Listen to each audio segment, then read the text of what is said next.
আসসালামু আলাইকুম। আমি আজকে যে বুটের ডাল আর গ্রিন মুগ এই দুটা ডাল রান্না করবো।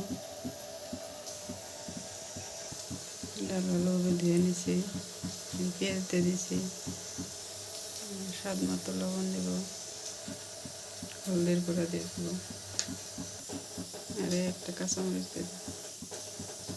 এখন গরম পানি দিয়ে দেবো,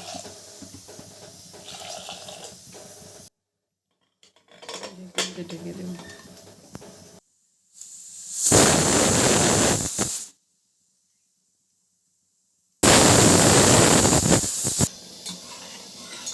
হয়ে গেছে ডাল সেদ্ধ। কড়াইতে তেল দিয়ে দেবো, সরিষার তেল দিচ্ছি, জিরে দিয়ে দিলাম, এখন রসুন কুচি দিয়ে দিলাম।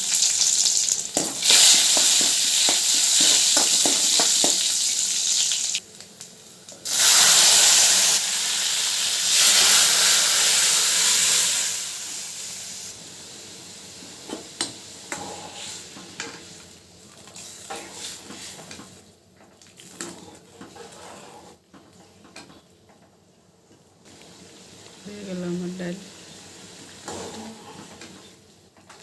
সবাই ভালো থাকুন, সুস্থ থাকুন। আল্লাহ হাফিজ।